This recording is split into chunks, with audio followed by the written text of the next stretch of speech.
Hey everyone, welcome back to another installment of my monthly movie ranking series. All right, I've been doing this pretty much the entire year. It actually bothers me that I didn't do one for January. I started, I started essentially in March with my ranking for February, but it just bothers me that I didn't do one for January. I could at least done a back to back, exception for that first one, done a ranking for January, and then I would have had the entire month. Been great. But now awkwardly, just January is left out, which had like the smallest amount of movies I watched all year. It was like 9 movies or something. Maybe not even that. So not a huge deal. And I will factor in when I'm going into my end of the year videos. I'm gonna definitely be factoring them in, but just just an anal thing for me. But if you aren't aware, this is a series I do every month. I come back and I talk about my ranking for the previous month, and I talk about all the movies I watched for the first time in the previous month. That's the biggest thing, and that those are the only ones that are considered in the ranking. And I just want to stress this coming up front. First of all, no spoilers on anything I get into here because I don't want you to be able to feel like you can't watch it or having to skip around when you don't want to hear spoilers for certain movies, and you never know what movies are going to come up. So I want you to be able to enjoy it. So it's going to be spoiler free for me. And another thing I want you to know is that these rankings are very loose. They're not rigid. It's not like, ooh, this number 2 is definitively way better than number 3. And honestly, there are points in a lot of these rankings I've done monthly that there could be like number 2 through 8. Rearrange any of those. This is very much the case with this one. There's a lot I would mix around, and I'm gonna do a couple of things differently this time around. For the most part, the same. The basis and the foundation of this is that the ranking is just a kind of a reason, an excuse for me to talk about all the movies I watched. And the ranking is secondary. I like ranking things. I think it's just a fun way to look at things.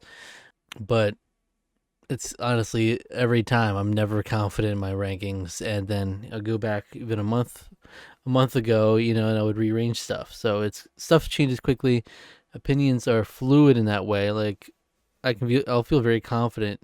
If I feel very confident about how I feel about a movie, that's usually the case. But there's some where it's like I didn't like jive it as much as I feel like I could upon a rewatch, or it might upon reflection sit better with me, or in reverse.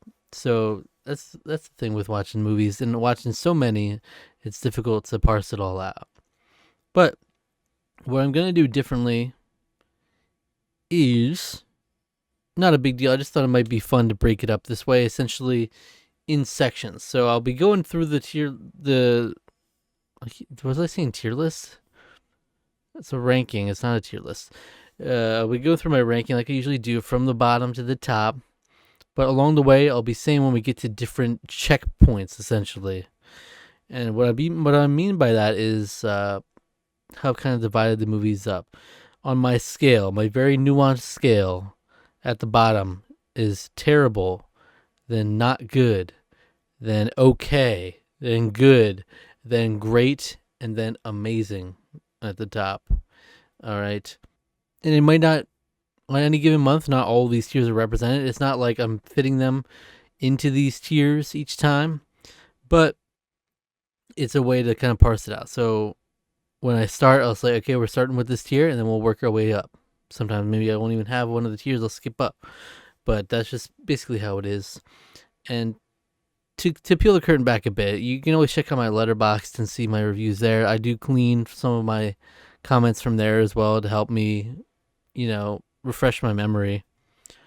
But essentially, what it boils down to is terrible is generally like a anywhere from a 1 to 2 star movie.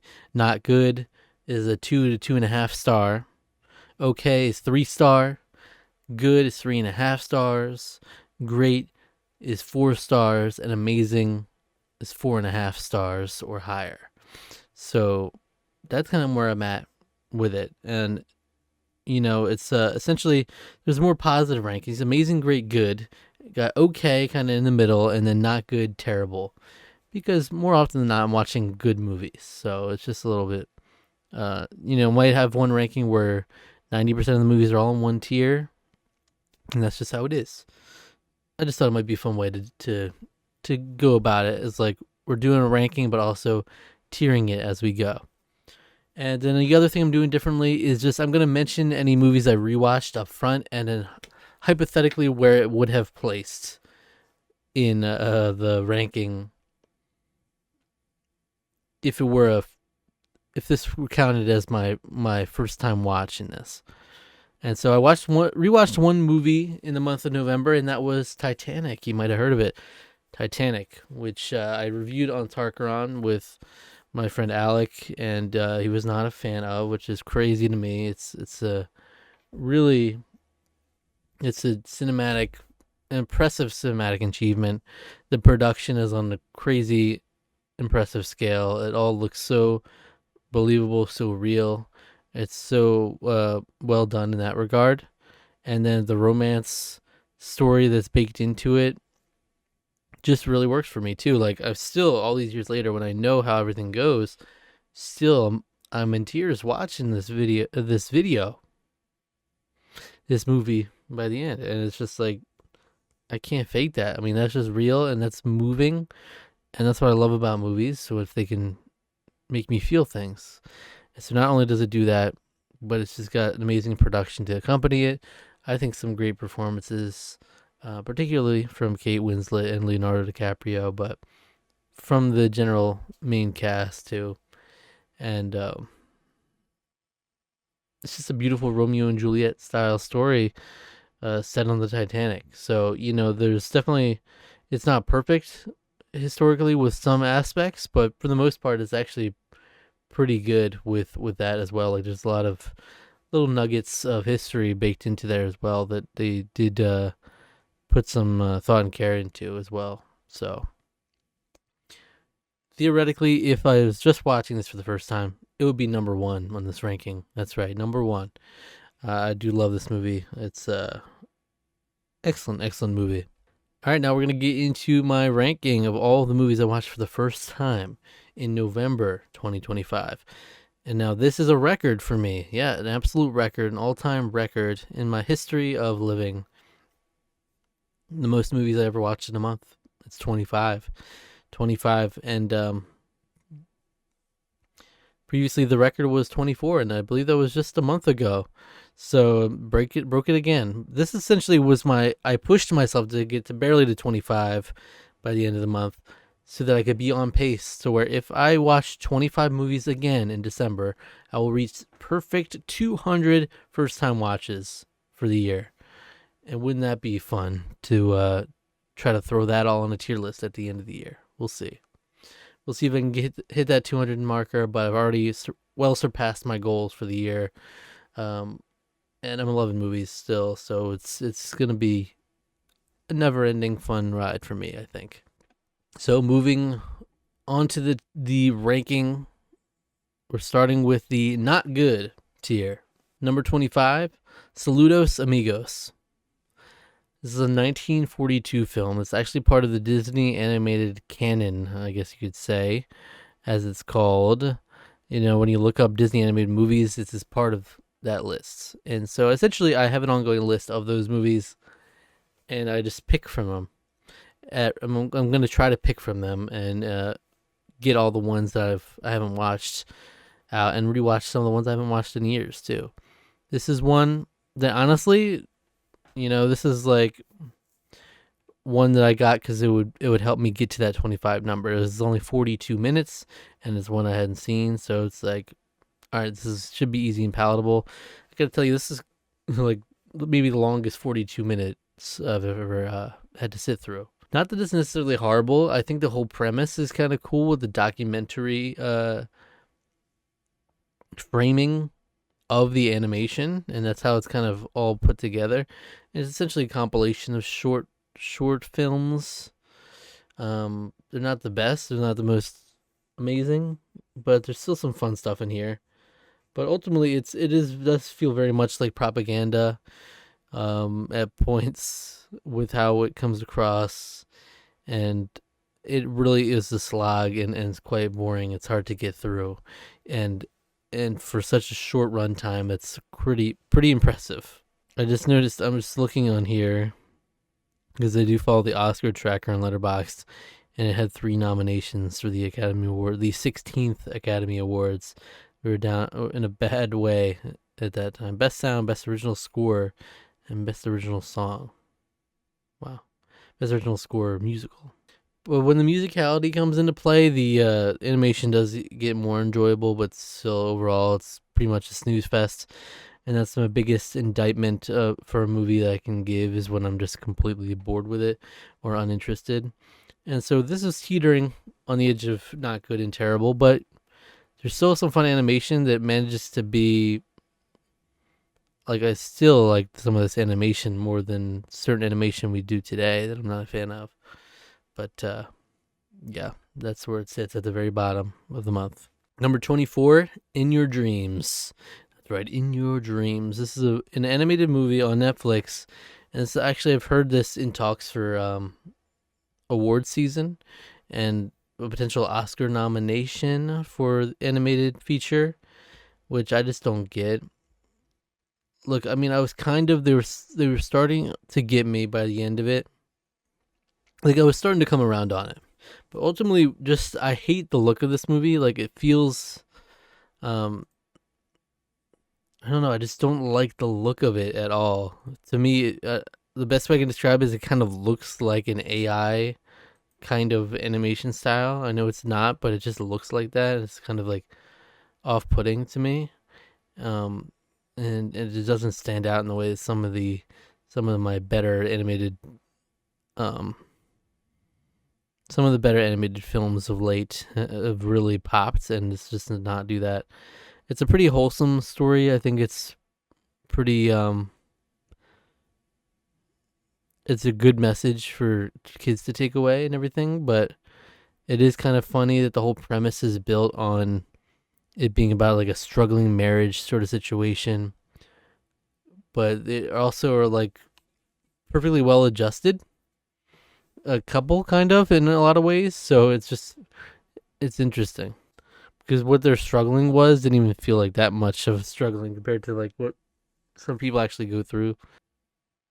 But it's a cool concept for a kids movie, that's for sure. And it's like, these are the kinds of things that I've always had in my mind since being a kid. Like, what if you could go into dreams, do different things in dreams, stuff like that. So that's why I like these kind of ideas, even like Paprika, in a more mature sense, does that. But it's like there's glimpses of these good ideas, and then it goes back to like really typical kids animation slop type stuff, and like the humor is very childish. So it's tough. It's tough watch for me. Now we're moving into OK tier, and look at that, only 2 movies below OK, not bad. Number 23, Honey. This is a 2000 film directed by Billy Woodruff, and it stars Jessica Alba. That's kind of the entire reason I watched this movie. My girlfriend is a dancer as well, a professional dancer, so I thought, that idea intrigued me as well, because it was because you follow Honey Daniels, and she's trying to become in the industry essentially, and there's glimpses of really good stuff in here. I just don't think overall there's not too much to write home about, and I think some of the acting isn't the best. Some of the directing I didn't really appreciate, certain choices that were made, but I do love the overall vibe, and I think Jessica Alba is incredibly charming in here. Like, her charm is definitely it comes through on screen here. But yeah, so I mostly enjoyed it. I just have a hard time putting it much higher than this in the grand scheme of things. And you'll see this with movies. Some movies I say that are okay, I still mostly enjoyed. It's just not a hard recommendation for me. And yeah, just not quite enough to get into the good tier for me. Number 22, Blue Moon. Yeah, this might be a controversial placement for some people. And again, this one might be one I appreciate more on a rewatch. I own that. It's directed by Richard Linklater, It's a 2025 release. It's in talks for award season.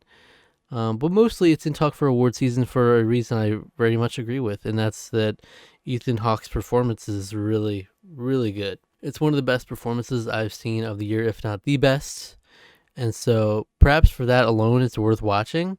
But other than that, I just found it kind of boring at times. And even his character is kind of, he plays Lorenz Hart, who is it's based on a real person. But his character is just kind of insufferable at times, could be pretty annoying. And it's a hangout movie where it all takes place in one bar the entire movie, and it's just him interacting with a bunch of different characters, and he's got a lot of dialogue, and he just kills it. Like, that's the biggest, honestly, that's genuinely the biggest takeaway you can get from this film, is that Ethan Hawke is just it's an impressive performance. He like almost completely escapes into this character. Like, I'm not watching Ethan Hawke anymore. I am watching Lorenz Hart, and he like, wow, it's impressive. He's almost completely unrecognizable in the best way possible. Like, that's a huge compliment. And it's just that, yeah, I found it to be quite boring. Like, I actually admired the decision to have it all set in one location for the entire film. Like, that's kind of cool. It's bold, and it's really like shows a confidence in your performances and your dialogue, which those are solid, but just didn't all come together for me in the way that it did for a lot of people, though, and I appreciate that. Now we're going into the good tier. Yeah, we're at number 21, and it's already good. Essentially, for me, it's a recommendation. Once you get to good, it's a recommendation for me. Like, it's an easy recommendation. Even as I said, there's a couple okay ones I could easily see dipping into good or being a recommendation still. But good essentially comprises with movies I really enjoyed. Like, I put 3.5 stars on all these pretty much. For now, at least, that can always change for me as well. But it's essentially, I start with 3.5 stars for these movies that I feel are good. And yeah, I really enjoy them, but there's just some level of, like, they're flawed enough.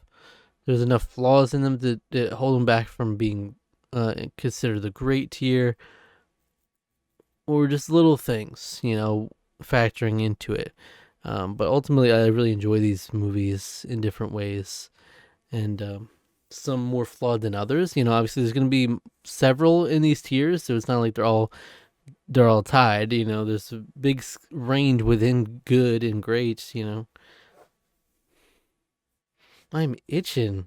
Number 21, Muppet Treasure Island. Yes, so I've been continuing my movies. I've been continuing watching through the Muppet movies, all the mainline, like, theatrical releases, I believe they are.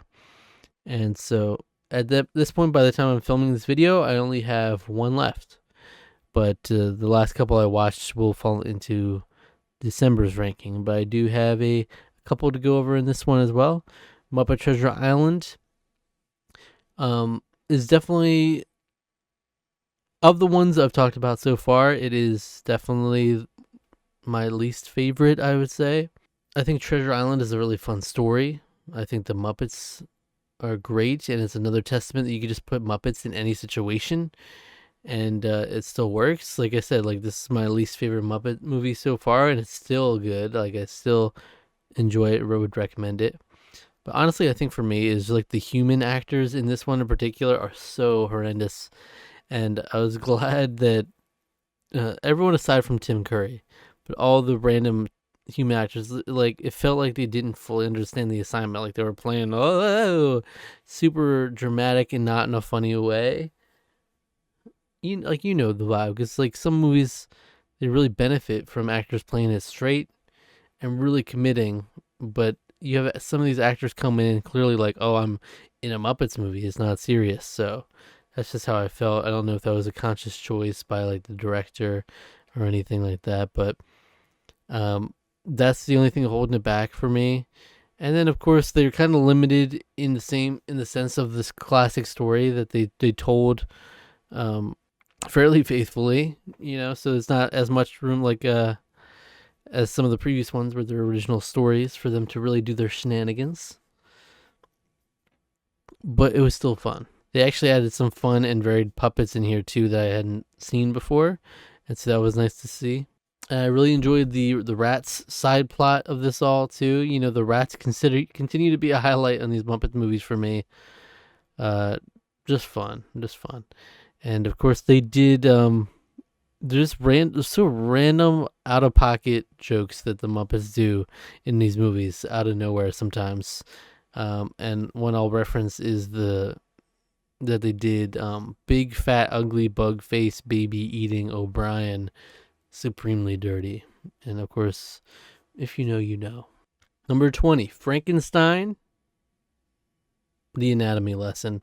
Yeah, that's a little preview for you because I haven't talked about Frankenstein yet, and this is the documentary, little behind the scenes documentary they did on Netflix. So it's not like a full scale thing, but it has some fun insight into the Frankenstein film, which I'll talk about a little later, and just made me appreciate the film even more. I liked getting Guillermo del Toro's perspective on things.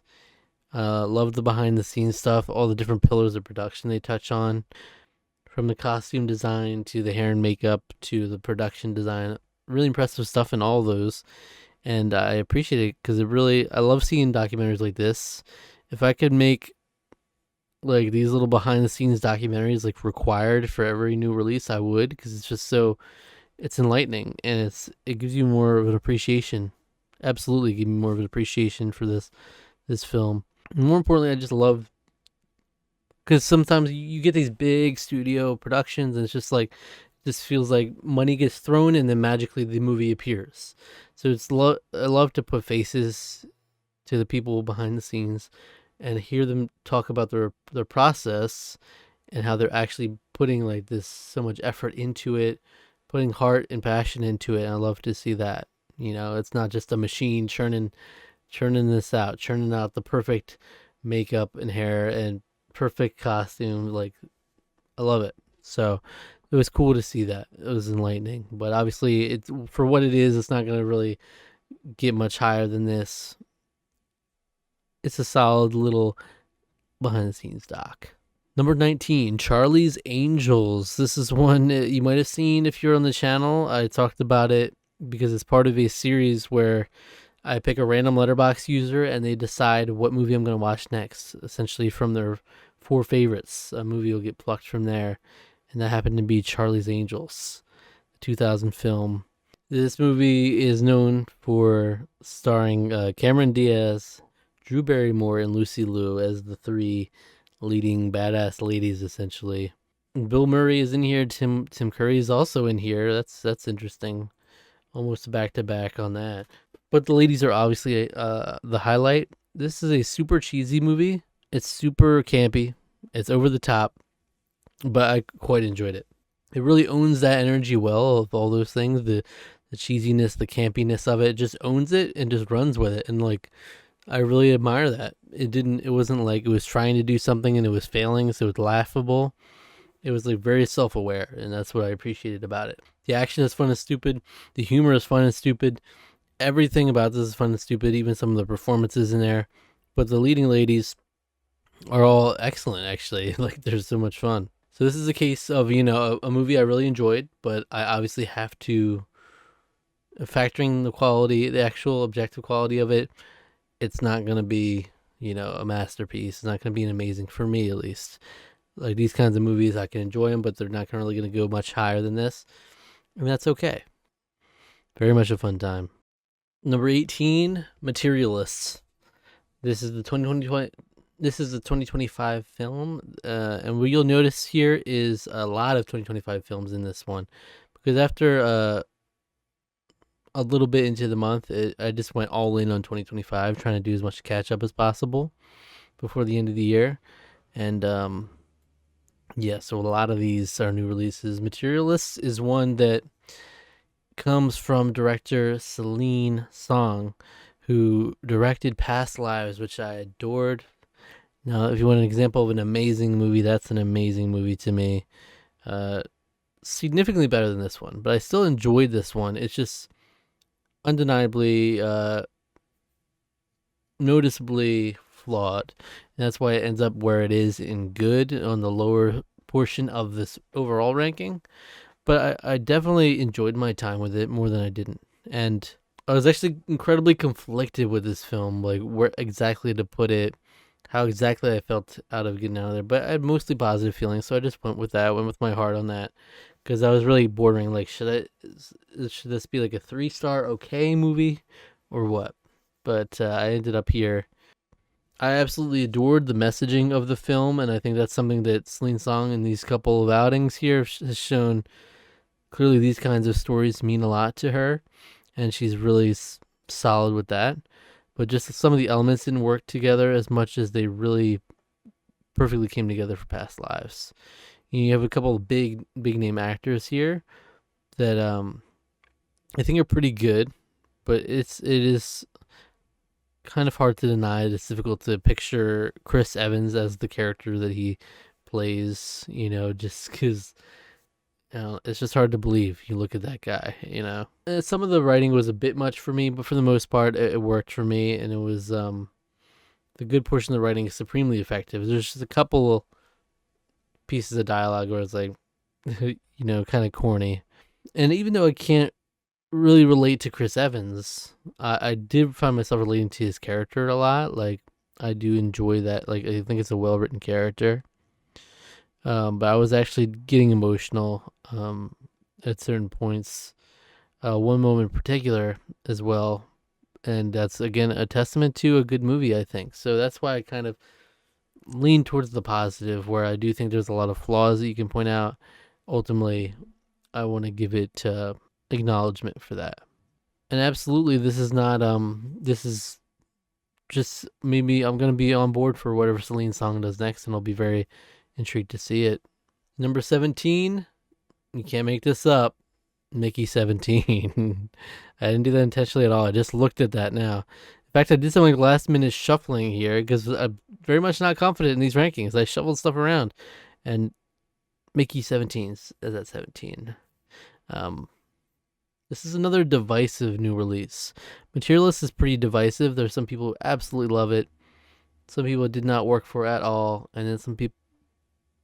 I'm just going to describe every opinion. Yeah, all across the board, wide variety of opinions. But I've seen some like really high scores, some really low scores, in which you don't often see with films. Usually, it's more balanced. Mickey 17 is similar in that way, I think, and it's one again, similar placement. I think I acknowledge that it's quite flawed. It's not perfect, far from a masterpiece, and some of the characters didn't really resonate with me as much as I hoped.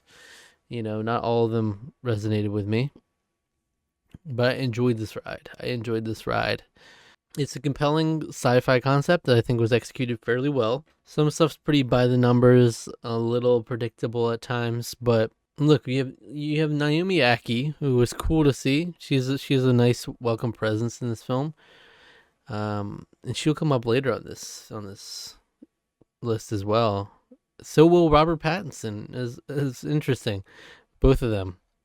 Robert Pattinson, I wanted to say I really enjoyed his performances, though. Like, I fully believed that he was playing different versions of himself, absolutely, with like distinct personalities, and I actually kind of liked the voice that he was using for Mickey 17. He really went bold with it. He didn't just play himself in a slightly different variation. Like, he really went for it. Steven Yeun was nice to see here, even though he didn't add that much. Mark Ruffalo, Toni Collette, they were kind of more of the like comical supervillain types, and like they served their purpose. Didn't really necessarily weren't standouts for me, but yeah, I think just the film needed a little bit more deep messaging, a little bit more depth to it, because there's more that could have been done with the concept. But I did enjoy the concept and what they did enough, and still had a fun time with it. It's another one where it's hard exactly where to place it, because I acknowledge that it's not perfect, but I did enjoy it. Number 16, My Neighbors the Yamadas. This is a random one. I wouldn't have watched this. If I were to just have done this or organically, it would have taken me forever to watch this movie. Let me just say that. So what this movie is, it's a Studio Ghibli movie. And that's the reason I watched it, is because I just have a list of the Studio Ghibli movies I haven't seen, and I just randomized out of them, and this is what it gave me. And I'm just saying that the reason I say that it would have taken me a while to watch this is I've never heard anyone talk about this ever, not once. Not no Studio Ghibli fans I've come across never mention it. Just film enjoyers, cinephiles in general. I haven't heard not a single word about this movie. And then just from first appearance, it looks so different from the typical Studio Ghibli style. This one's directed by Isao Takahata. It's a 1999 film, and I enjoyed it. It's very weird. It's essentially like a compilation of short films centered around this family living in Japan, and there's a nice cozy vibe to it. I liked it a lot, but by its nature, it's not on the grand scale of other Studio Ghibli movies. It's going to be hard for it to be much higher than this on my ranking, but I did quite enjoy it, and I'm great. That's why I like doing random elements sometimes. I like injecting randomness into my life, especially when it comes to media I am enjoying and consuming, because it can lead to you watching movies you never would have otherwise, and or taking you 10 years to 15 years to watch. But there's no solid narrative structure to the whole thing. It is, like I said, just a compilation of different stories, different situations of family, some combination of the family is involved in, and so it's fun in that regard. But yeah, it's not gonna be a masterpiece as a result. But I quite enjoyed it. I actually liked the fun animation style. It's quite different from a lot of what I've seen, and yeah. My Neighbors the Yamadas. Number 15, Wicked for Good. That's right, Wicked for Good. I'm a big Wicked fan. Like how I just said that, like it holds any weight to it. And I'm not really like, there are plenty of actual big Wicked fans out there, and that was insulting that I even said that, probably because I haven't seen the original production or heard the originals or anything.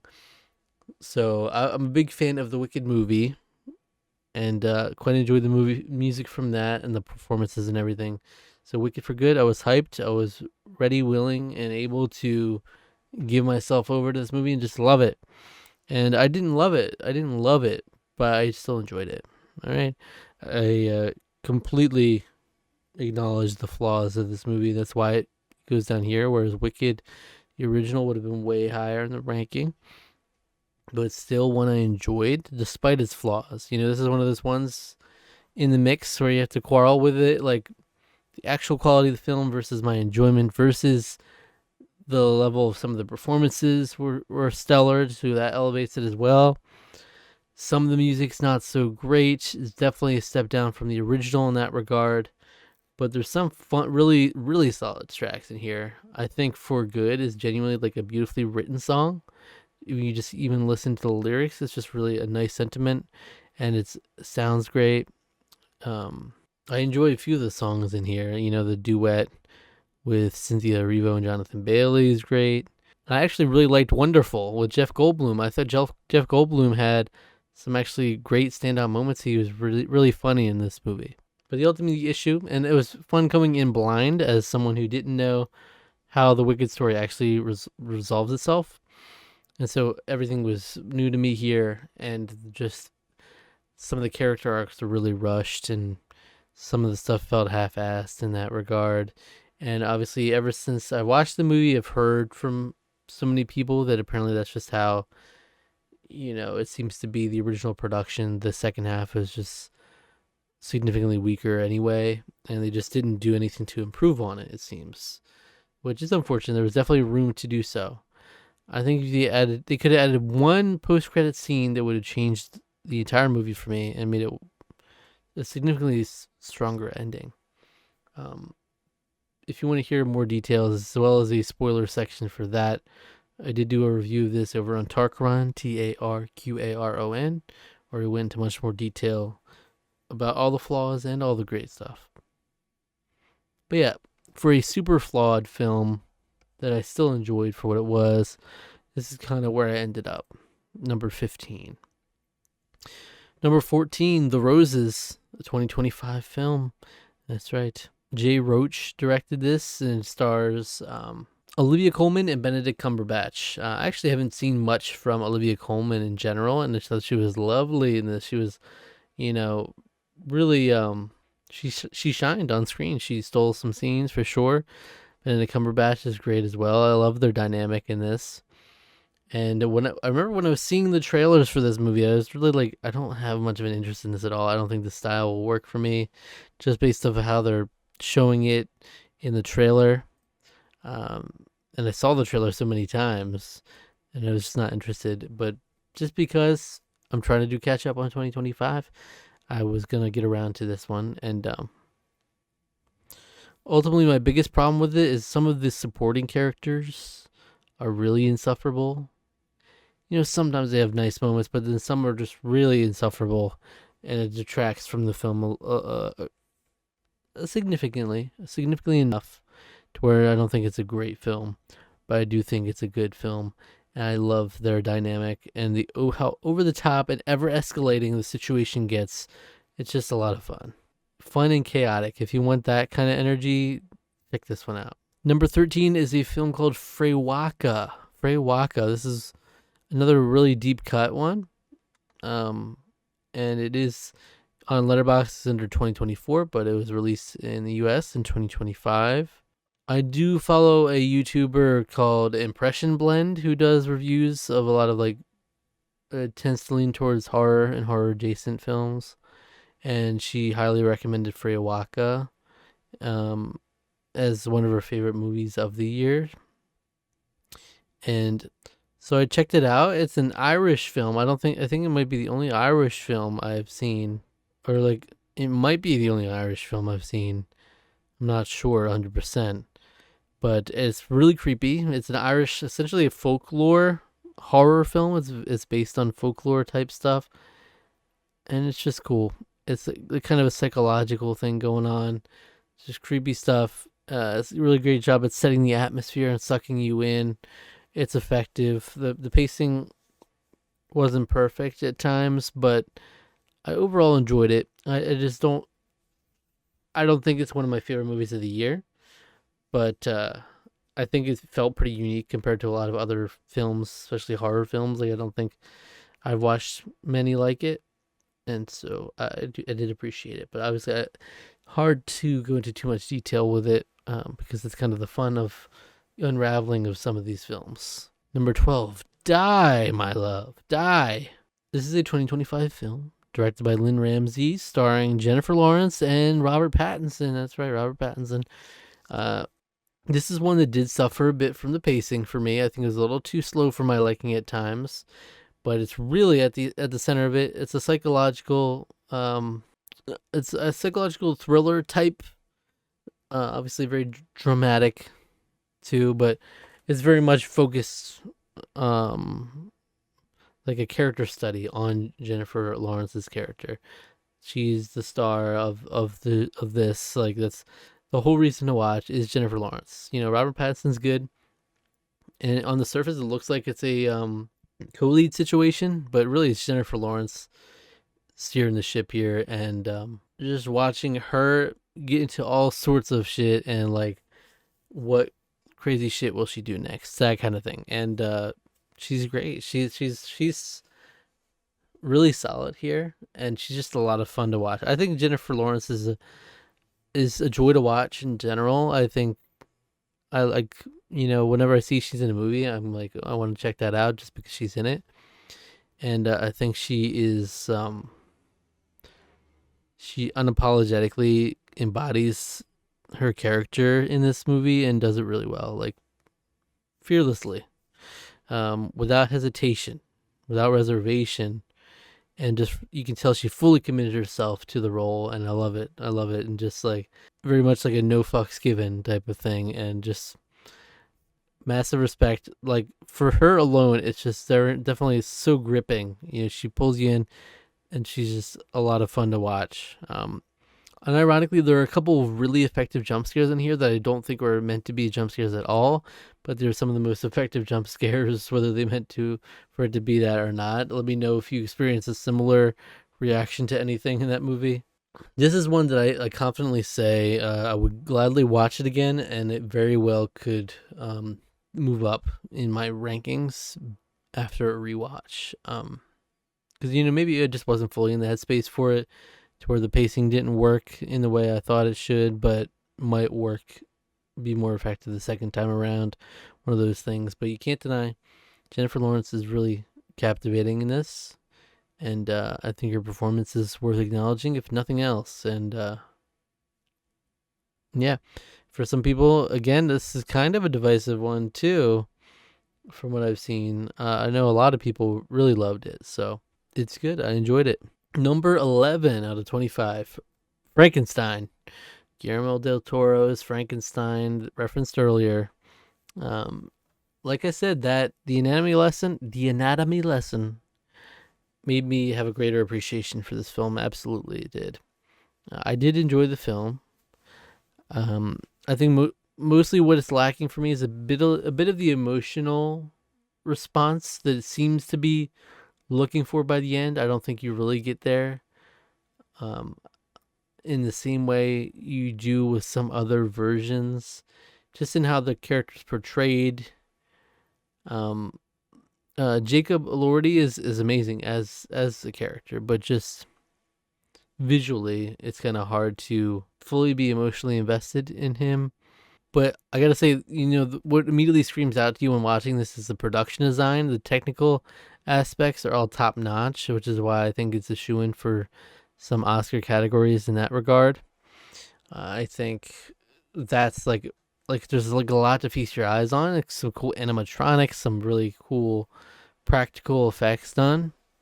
Though the most glaring thing that annoyed me in this movie was like the CGI wolves.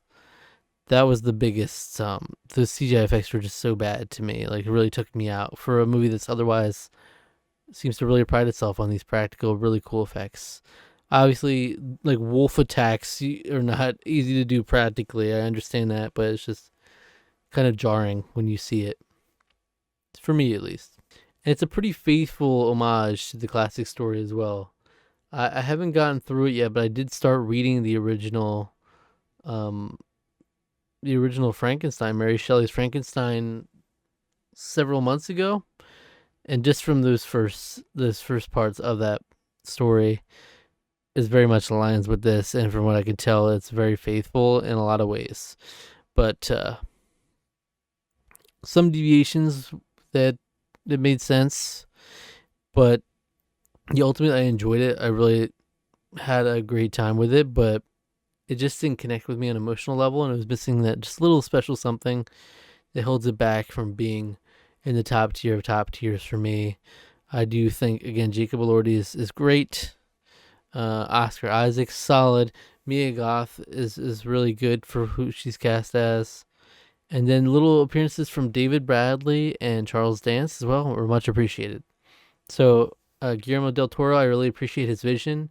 Very strong vision. It's very clear from the documentary and what I've heard of the production of this movie, and then what it comes across as, and this is like a passion project he's wanted to do for a while, so it's cool to see.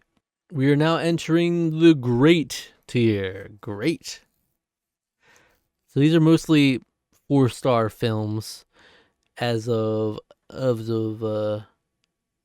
this video.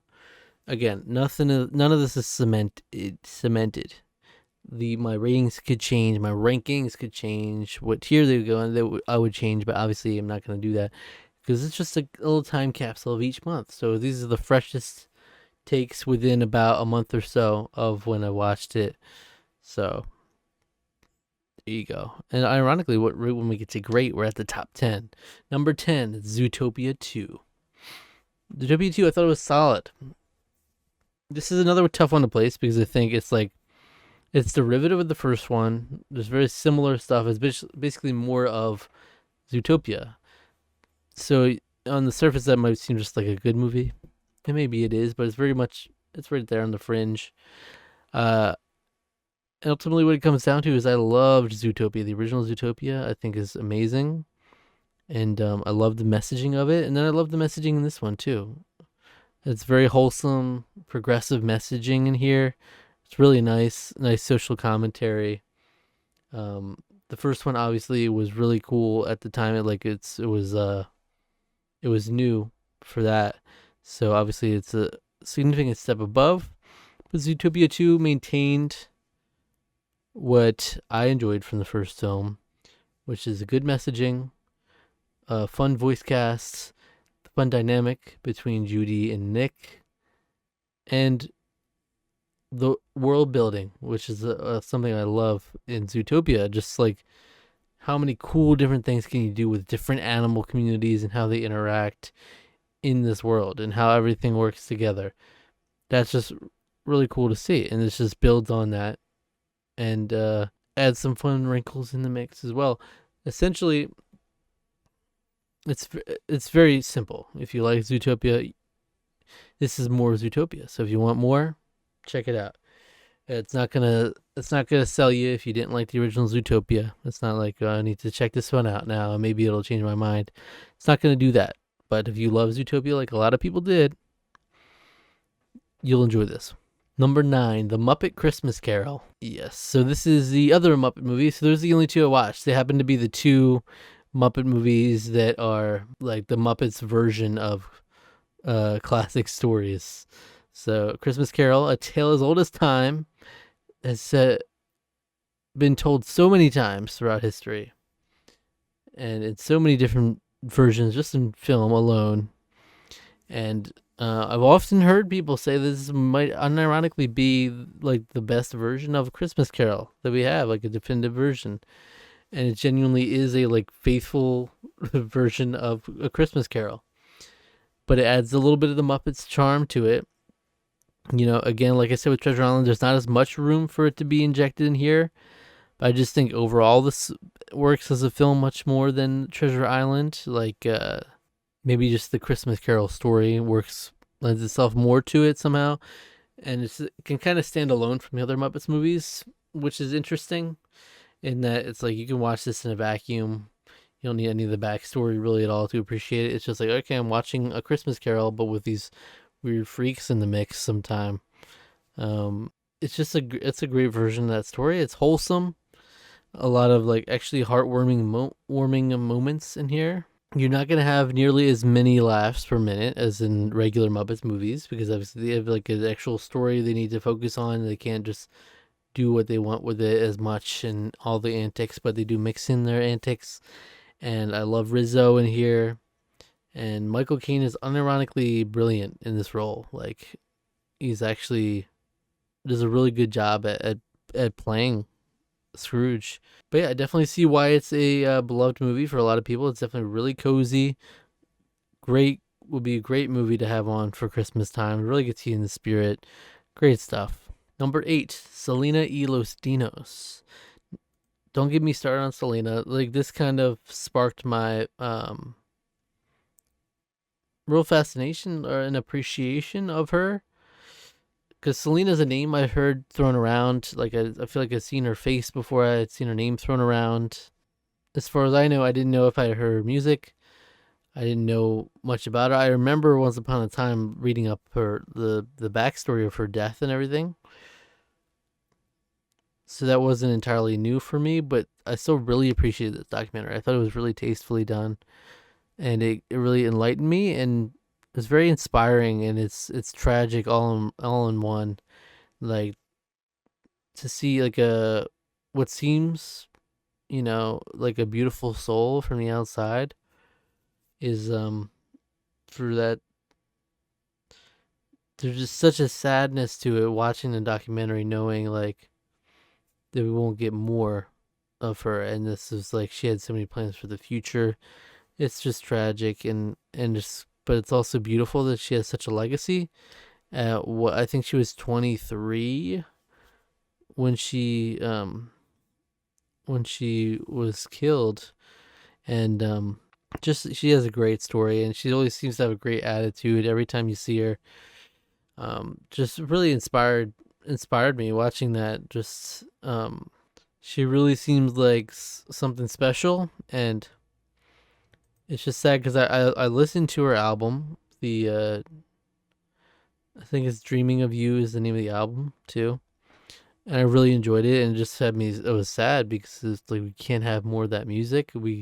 She seemed like she was about to be like a huge star. Like she was already popping off, coming over to America with like a hybrid, a multilingual album, and so she was already bridging that gap. I'm convinced she could have been up there with some of the greats, names in singing, with some of the great names in singing, like Mariah Carey types. Like I could totally see that, but it's like who knows? Who knows now? Just impressive that all she accomplished in her unfortunately short life, though. It's just like the sky was the limit. So it's tragic. It's tragic, but it was nice to hear from everybody and get more insight on her as a person and just give me appreciation for her that I didn't have before. And then of course there were songs I had heard, Bitty Bitty Bomb Bomb. I had heard that plenty of times before. I didn't know that was her song. Dreaming of You, that actually blew my mind that was her too. I had no idea. And it's a great song. Like just man, that that's a great legacy to have. I mean, just it's so sad, but at least she's like, wow, she made a mark on the world and so many people. And yeah, this documentary, it made me feel things. It like was quite moving. It was powerful. So I think it's a great documentary.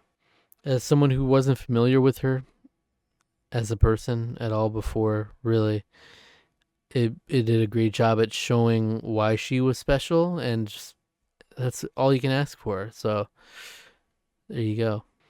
Number 7, Perfect Days. This is a 2023 film. This is a 2023 film set in Japan, and it's a beautifully done film. I think it's supremely effective at what it's trying to do. It's got a sweet and contemplative energy to it. It's one of those movies that are like there's a lot of wholesome, heartwarming moments to it. There's some weight to it at times, but ultimately, like it's gonna have you thinking about your life. Like you can't watch this and not be introspective to some extent. Like it's one of those movies. I think it's really nice. Koji Yakusho, he plays the lead character, and it's a really tender, sweet performance. That it's subtle, but it's like you feel the heart, and that's the main thrust of the film. Essentially, without going into much detail, it's like you kind of go through the motions with him through his life, and it essentially is a film that shows you to appreciate the small things because you see the character.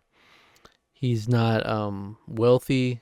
He's limited in time. He's limited in resources, but he still finds time to appreciate small things. And you go throughout the routines, and it's really, really strong when you find like breaks in those routines. It makes an impact when you're watching. So it's a solid film. I quite enjoyed it. Directed really well too.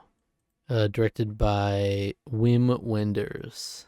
So that's interesting. Yeah, so it's a German director, and it is a film set in Japan with, I believe, Japanese actors throughout. So that's interesting.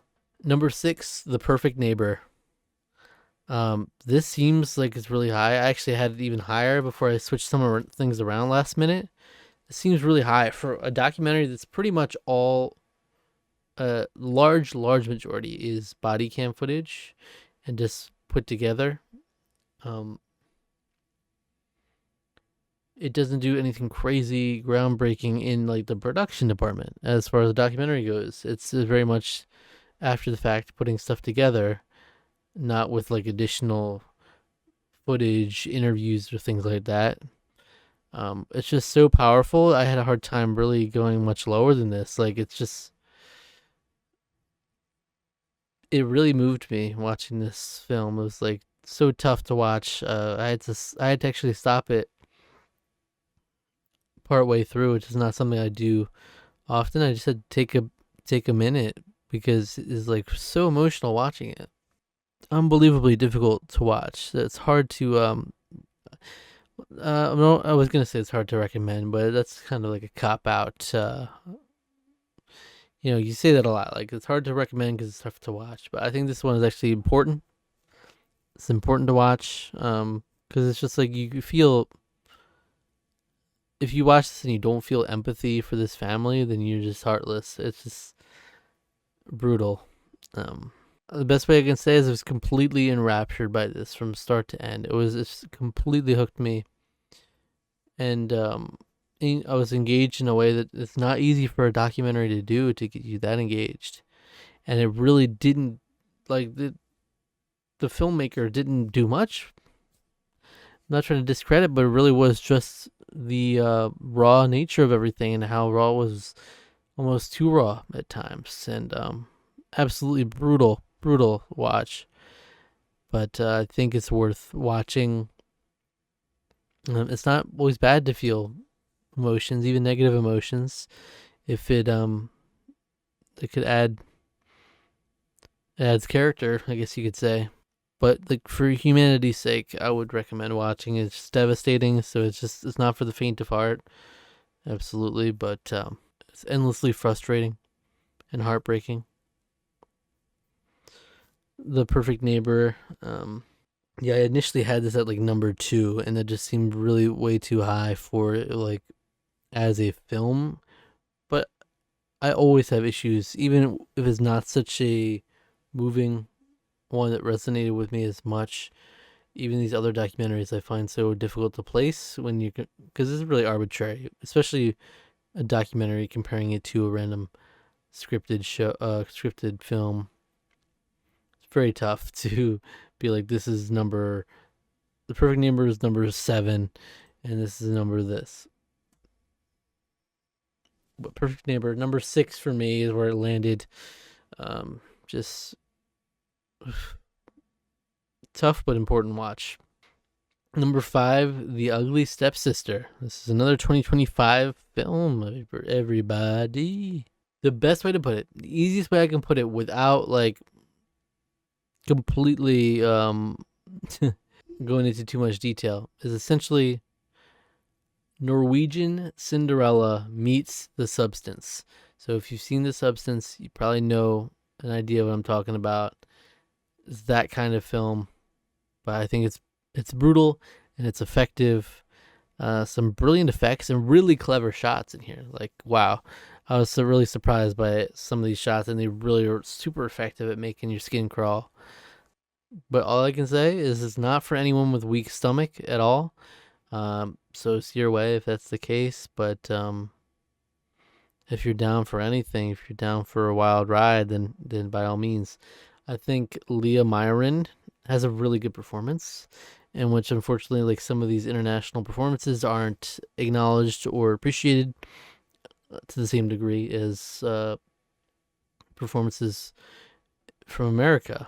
So I just think she really deserves some credit for a great performance. And yeah, I really enjoyed the film. It's shocking and it's gnarly. Some actually gnarly stuff in there. It's shocking. It's gnarly in the best way possible. So if any of that is not a turnoff to you, absolutely check it out, because it's going to be one that's talked about not nearly enough. I already knew that. Number 4, Train Dreams. A lot of people have been talking about Train Dreams on Netflix recently, and it's a solid film. It's beautiful. It's profound. It's another one. It's probably gonna have you contemplating. Probably gonna have you introspecting. It's one of those. Like, got a couple of those, and it's award season, potential award contender. Train Dreams. Those are the kinds of movies that do. And people say that a lot, like Oscar baity movies, but I think this is the best example of a movie that's like kind of in that vein, but it's like the good qualities of an Oscar type movie, where it makes you feel things, and that's what it's all about for me. Like I said earlier, if I want to be moved when I watch a movie, whether it's sadness, it's empathy, it's tragic, anything in that realm, disturbing, all the way up to joyous and laugh out loud. Like I love the range of emotions, whatever it might make you feel. As long as it's making you feel something, that's the tell of a great movie. If you're very indifferent on what's happening, then it's probably not a good sign. But Train Dreams, movies that'll have you think, like a Train Dreams, and like Perfect Days. Is it to remember which one I was talking about?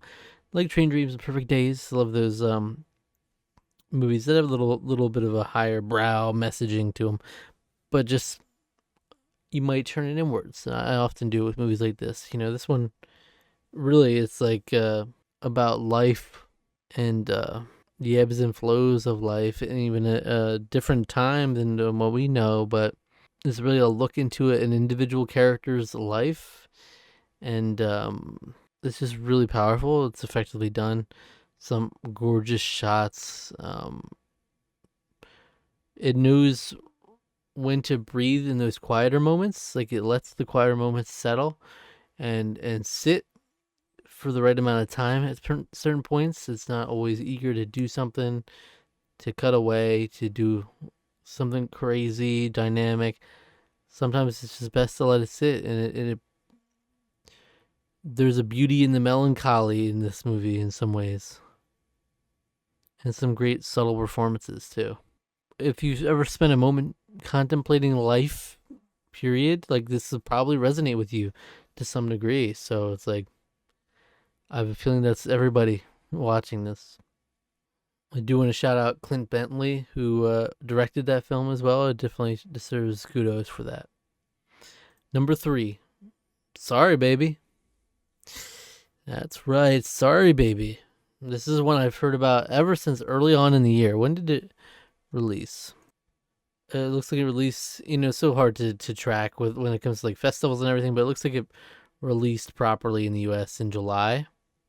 I was never quite able to see it because, it was one of those limited release movies, and it wasn't, I found it in one theater and it was just too far out of the way, and the timing wasn't right, unfortunately. But I really had heard from then that it was one of the best movies of the year. That's a lot of what I was seeing. And people were talking it up a lot, like, this might be one to watch. And I totally get it. I'm so glad I got to watch it before the year was up. I just think it's an inspired film. I like it a lot.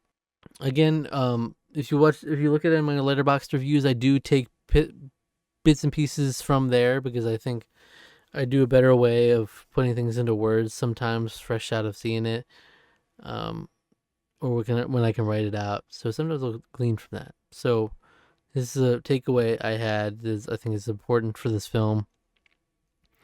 I was getting ready to come on here and praise Eva Victor for giving such an inspired performance, and then I come to find out that not only did they do that, but they also directed and wrote this. So I'm just even more impressed by them. Absolutely props for coming up with a clear vision and executing it by carrying the weight of it on their own performance. So not only delivered a great performance, but also directed and wrote it. Really, really great stuff. This is I think it's a debut, directorial debut for Ava Victor as well. So she was like a complete unknown for me coming into this. And so that's kind of a beautiful thing when you can go into a film and it's not like you have these preconceived notion about them. It's not like you have any certain level of expectation. It's just like, let's see what happens. And see what she's like. And she gave a great performance. Correct me if I'm wrong, because I did see somewhere that she went by they, them pronouns, but also think she goes by both. So I just switched it up a little bit here and there. But if I'm wrong with that, let me know. I didn't see anywhere where it was definitive. Her performance is so good, and I just think it deserves highlighting because it doesn't seem like she's getting the recognition she will deserve, or she doesn't seem like she will get the recognition that she does deserve. Particularly because I think it was the Golden Globes that has. I was thinking about doing video on the Golden Globes and the Critics' Choice awards. I don't know if I'll really have time at this point. I'm already a little late on it, but I think it was Golden Globes. It has the separate category for drama performances and separate for comedy slash musical, and so she was one of the 6 for drama, I believe, and that was just refreshing because it seems like she's kind of been not really considered in the race when it comes to the Oscars, and I think she's easily up there with some of the best performances from an actress this year. So it was nice for her to get some recognition there, but still, that's not enough. It's one of 12 choices essentially. So I just want to give her props here, and on all fronts, props on the film, on the performance, and the writing. This film toes the line very well of dealing with heavy topics and also giving genuine laugh out loud moments, very funny, kind-hearted moments mixed in with some actually really heavy and serious topics that they handle with care.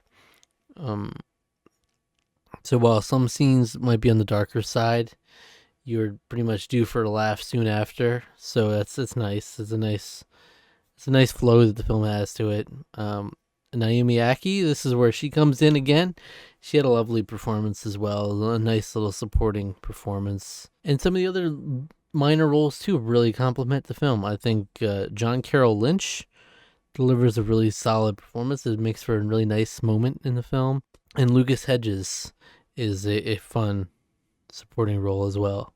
But the star of the film is Ava Victor, and her performance as Agnes, who is a character with a very unique, she has such a unique quality about her. There's like a dryness to her and how her like humor and how she comes across, which obviously we've seen, but there's something, she's got a special something that really is like unique to characters I've seen before. And it's a certain strand of the dry humor that just really is something else. And Ava Victor just kills it. So I really just wanted to say that. I wanted to highlight that. Great movie. Number 2, Punch Drunk Love. This one ended up surprisingly high. I think it might be too high, even as I'm looking at it now. So unconfident I am in my rankings. But I'm just saying it easily could be below a lot of the ones below it. These great films are all very much interchangeable, and you could switch them around very easily. But I thought this was really charming, a lot of fun. Adam Sandler, it's fun because it's not like a full-on serious role, but it's a pretty straight role, and I think I like seeing Adam Sandler in that, especially nowadays. I feel like I enjoy him more in these kinds of roles than if I were to go back to his older comedies. Well, some of them I enjoy, but some of the humor just doesn't hit the same. And so it's interesting because I watched Punch Drunk Love for the first time in November, and then I've just watched Jay Kelly, which is his latest in a more serious acting role 23 years later. I just watched that, and that'll be in December's ranking. And of course, Paul Thomas Anderson directed this, and I just watched earlier this year One Battle After Another, which is 23 years after this. I loved the style of directing that he employed in this Punch Drunk Love. It's so interesting going back because it's obviously a very different movie from One Battle After Another, but there's a distinct style that Paul Thomas Anderson seems to inject. From my limited experience now with his movies, I just noticed it. And there's a little element of chaos and unraveling scenes that kind of get wilder and wilder as they progress. And at certain points, some great funny scenes, and a wild score to boot that really does a good job accompanying it. So that's something I noticed very much an overlap between this and One Battle After Another. But really enjoyed it. I think it was nice. It was funny and it was charming, and I liked it a lot. Now we're going into the amazing tier. That's right. Number 1, Begonia. It's funny because as I've talked through how much I loved these movies before it, I'm less and less confident that should be on a separate tier. I feel like a lot of them could be up with the 4.5 star range, and it might change to that by the end of the year. That's why the rankings are arbitrary at the end of the day. But at the end of the day, we got to talk about at the end of the day just how I feel about the movies. So a lot of great movies. This one I gave the edge because I just had an immediate, really positive reaction to it. This was the first movie I watched in November, and it's stuck at the top ever since. I think I watched this the first day of November. That's right. I adored this film and its weird, unapologetic self, and the weird performances of Emma Stone and Jesse Plemons are two of the best performances of the year. So good. The writing is spectacular. The direction is fun. Overall, the aesthetic and the how everything's presented is cool. The score is great. There's a lot to love in this movie, and Jesse Plemons and Emma Stone just in a room together with the brilliant writing of this film just makes the film right there, and let alone any other weirdness that ensues. And Yorgos Lanthimos really killed it with this, and it's clear that the partnership between him and Emma Stone that they've had for multiple movies, it works. Like, it's a great recipe, they match each other's weird, they match each other's freak or whatever. Dream team. I was thoroughly engaged from start to finish, and I love to see that in a film where I'm just dialed in, loving every minute. And there's such a range. It's hilarious at some points, it's shocking at other points. You experience a range of emotions, and it's just like messes with your mind. And it's weird. At the end of the day, Yorgos is going to be weird, and it just owns it being weird in a great way. So that's it. Number 1, Begonia. Definitely one of my favorites of the year. That's for sure. So wonder exactly where I'll fall with it at the end of the year. Unfortunately, like with these precursors that we're starting to roll out, like Begonia's not getting the recognition quite that I think it deserves. Hopefully the Oscars does give it some recognition. I think it should easily be in Best Picture, but it seems like it's going to be hard for that to happen. But I'm not saying easily win Best Picture, easily just be nominated for Best Picture, and it seems even that might be tough to get. So, but yeah, I loved it. I really did. That's it for my mega ranking. 25 movies plus one rewatch. All ranked 25-1 amidst tears as well. Let me know what you thought about this month. Any movies that stood out to you from the ones that I watched? What have you been watching? Let me know. I've been loving movies, and I've got some fun ones to talk about already in December. Of course, because I'm halfway through December by the time of doing this video. And look forward to talking about December. I'm going to be talking about the movies I watched in January, but also right after that, I'm going to have to put together, I'm going to be doing some sort of tier list for all the movies I watched for the first time. And it's going to be a huge undertaking, but it should be fun to reflect. All right. Thank you for watching. Subscribe to the channel for more things on film, television, and reality TV. Check out all my other channels and things in the description below. And take care.